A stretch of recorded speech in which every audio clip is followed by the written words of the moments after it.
Assalamualaikum, selamat siang guys, salam sejahtera buat kita semuanya. Semoga hari ini dan seterusnya kita selalu diberikan kesehatan, keberkahan umur untuk bekal ibadah kita kepada Allah Subhanahu Wa Taala. Subrek guys, subrek. Jangan lupa di subrek, oke? Biar tambah ilmunya sedikit, tambah wawasan tentang dunia perperangan guys. Ingat selalu pokoknya jaga sholat, perbaiki sholat. Ngaji setiap hari walaupun cuma satu ayat jangan pernah ditinggalkan, biar hidup dan usaha kita semakin berkah. Amin Allahumma amin. Oke guys, ini saya udah seminggu tidak bikin vlog. Kali ini saya mau bikin vlog masih bersama Mas Akif ya, Mas Akif Fatwal Amin. Ini mau ngobrol alias bincang-bincang sebentar ngalor ngidul tentang dunia perperangan dan berbincang masalah sedikit tentang yang sekarang lagi ramai, yang lagi pada bikin deg-degan dan sebagainya, yaitu kultur jaringan. Moga-moga perbincangan hari ini ada sedikit manfaatnya bagi semua. Oke, nanti kita lanjut, kita lihat kegiatan Mas Akif. Ini kegiatan beliau juga lagi ada kesibukan. Oke, nanti kita lagi aktif. Nanti kita ngobrol-ngobrol sama Mas Akif. Nah, beliau kayaknya lagi sibuk. Kita ganggu sebentar.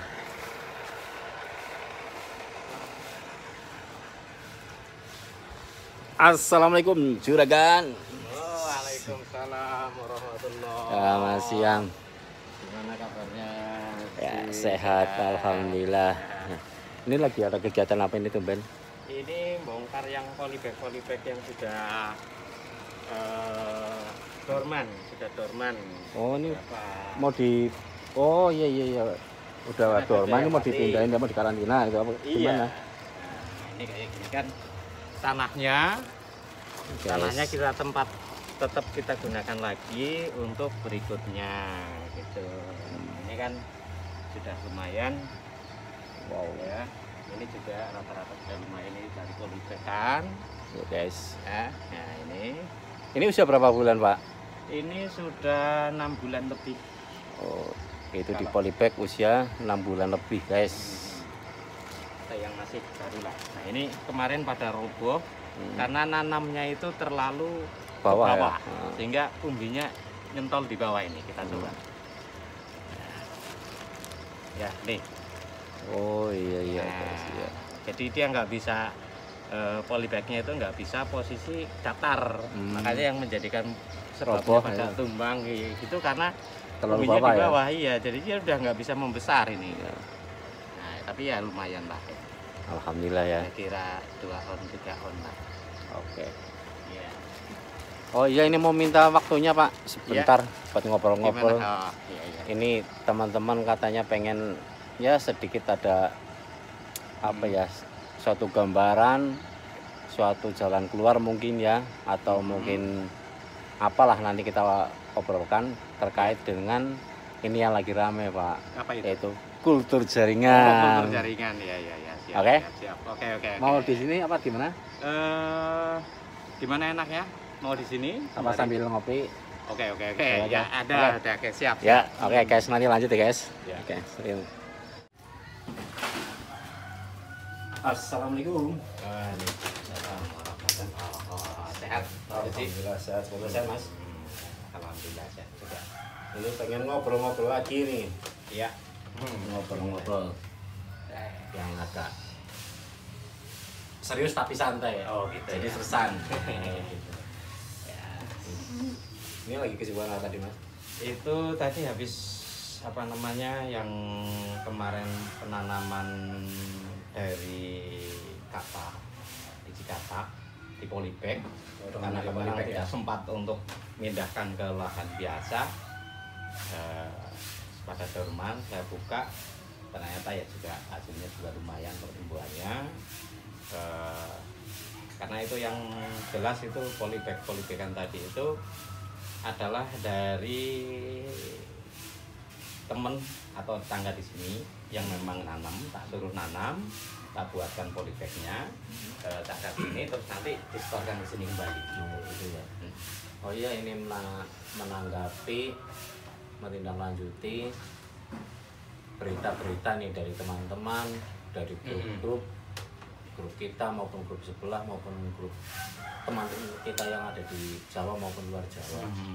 Ini sekarang lagi ribut masalah tentang kultur jaringan, Pak. Oh, kultur jaringan, bibit kultur jaringan nih, Bibit kultur jaringan ya, yang untuk orang. katanya sekarang sudah akan disediakan oleh Kementan ya, Iya. gitu. Ini ada sedikit kerisauan dari kawan-kawan kita, terutama untuk petani pemula seperti saya sendiri seperti itu. Iya.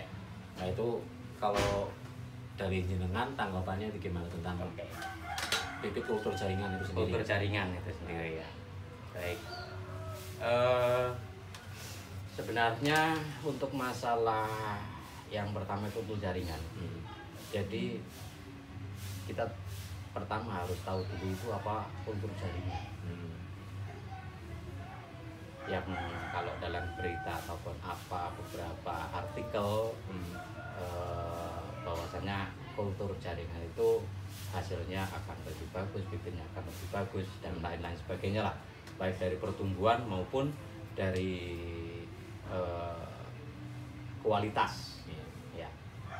Nah, waktu 2018 itu memang saya itu sudah pas waktu ada pertemuan di Bogor dengan para fasilitator dan asesor ekspor dari Kementerian Koperasi dan UMKM.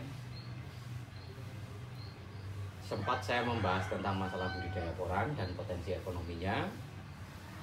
Di situ ada salah satu senior kita yang memang juga mempunyai laboratorium pertanian. Nah, dia menawarkan ketika melihat harga bibit atau harga bibit porang itu terlalu mahal, baik umbinya maupun kataknya, menawarkan kepada saya untuk melakukan uji coba pembuatan bibit secara kultur jaringan. Nah itu. Nah setelah itu dia minta untuk dikirimi beberapa sampel. Yang pertama itu ini real, saya kirimkan seperti umbi-umbi seperti ini, yang ukuran-ukuran segini. Itu ukuran 2,5 ini. Iya, ukuran-ukuran segini ada sekitar berapa kilo saya kirim. Setelah dilakukan itu hasilnya itu baru ketahuan itu 3 bulan berikutnya memberi info bahwasanya inti sel porang itu bukan di sini, bukan di umbinya, Pada katak ya berarti ya. ya itu belum juga. Karena memang kultur jaringan itu kan mengambil inti selnya. Inti sel yang Iya, yang diambil inti sel. Jadi inti sel pada porang itu tidak di umbinya. Itu informasi dari sana.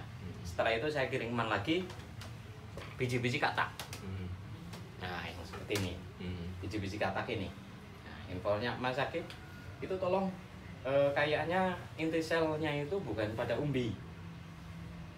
Tapi coba kirimkan bagian lain. Saya kirimkanlah dengan inisiatif saya sendiri, kemungkinan di kataknya. Tuh. Nah, setelah saya kirimkan dari katak ini saya belum mendapatkan informasi hasilnya. Masih berkutat di masalah pencarian inti sel porang itu bisa ada di mana. Mungkin bisa di umbinya, mungkin bisa di katak atau bubilnya ini, atau mungkin bisa di batangnya. Oh, di batang bisa ya. Iya.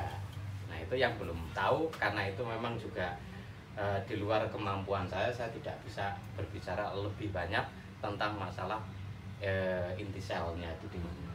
Saya pasrahkan. Itu sudah pernah melakukan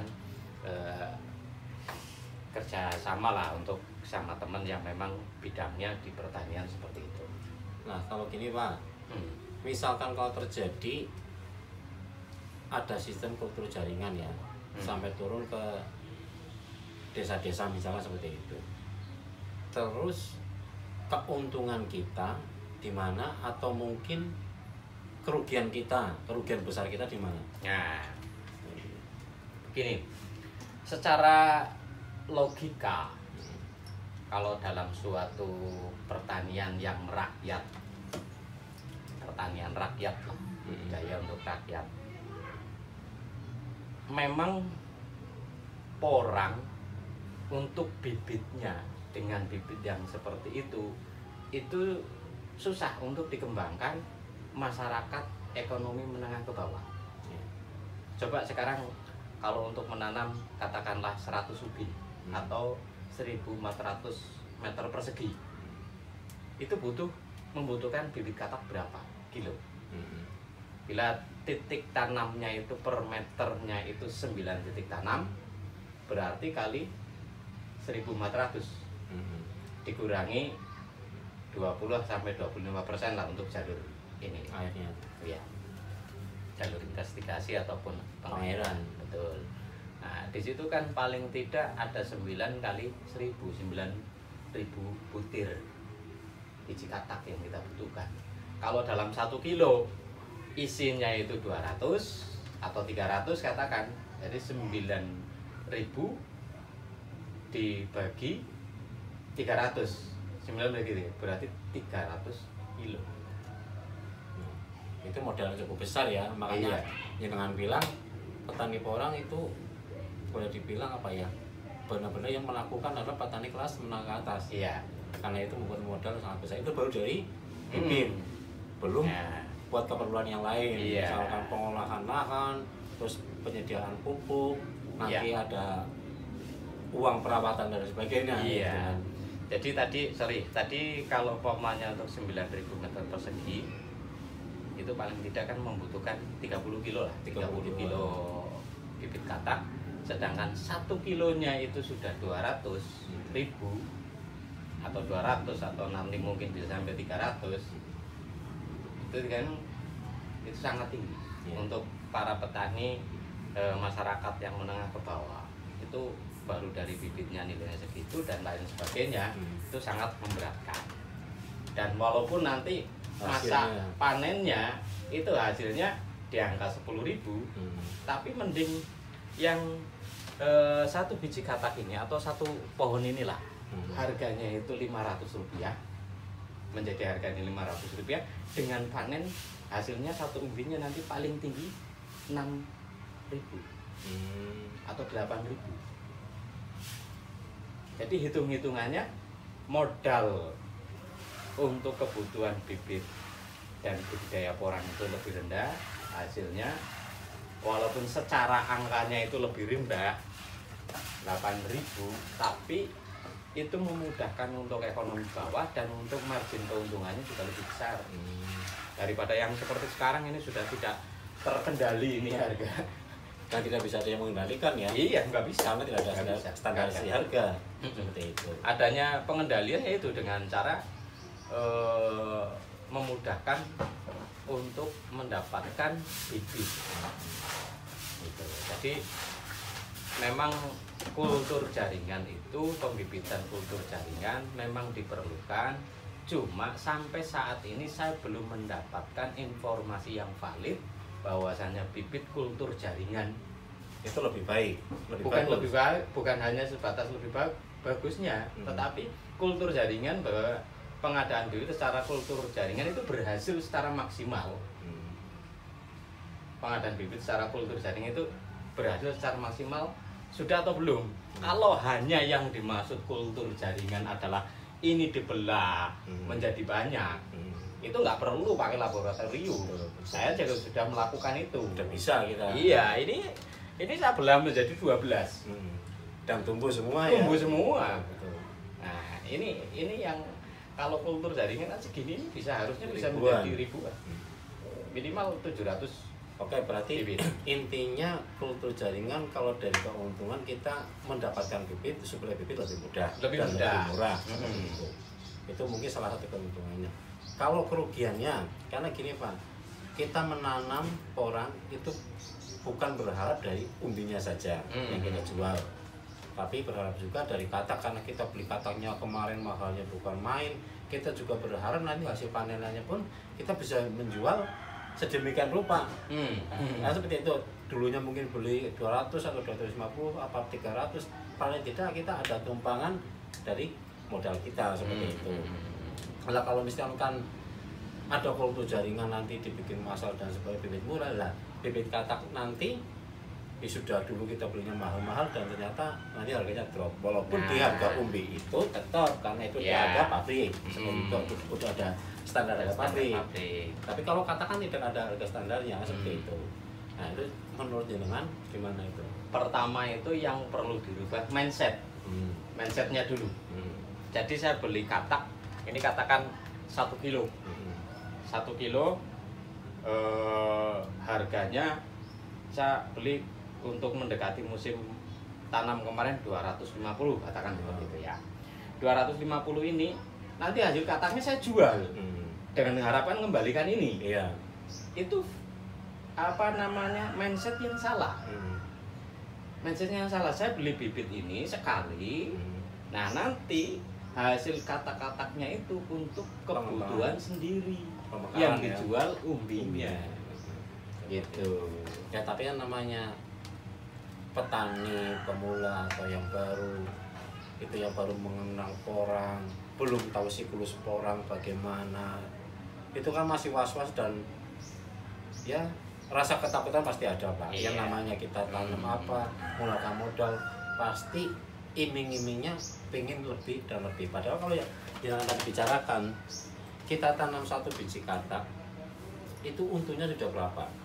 Kataknya menghasilkan katak lagi akan lebih banyak. Iya. Sudah ada bonusnya umbi. Umbi. Nah, berarti kembali lagi kalau saya pribadi sama jenengan ke rasa syukur kita ya. Iya, betul.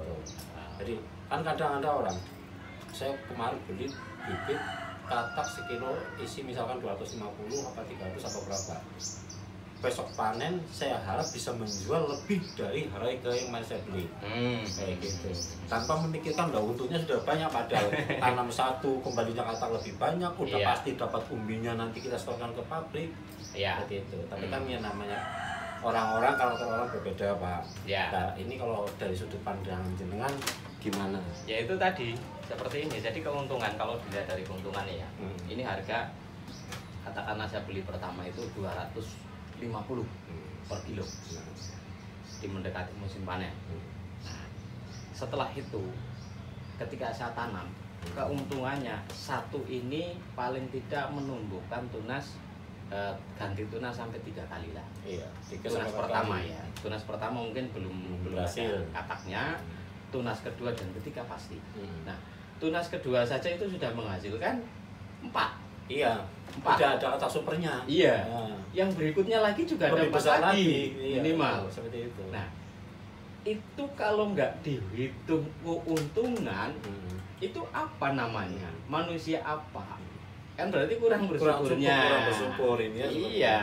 Nah, dengan seperti itu nanti kita sudah membuka lahan, memperluas dari yang 1 ini, menghasilkan umbinya juga iya, menghasilkan kataknya minimal 8 kali. Betul.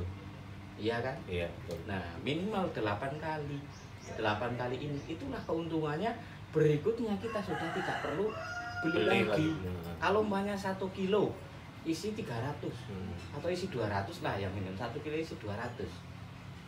Kalau umpamanya 10 kilo, nah 10 kilo berarti 2000.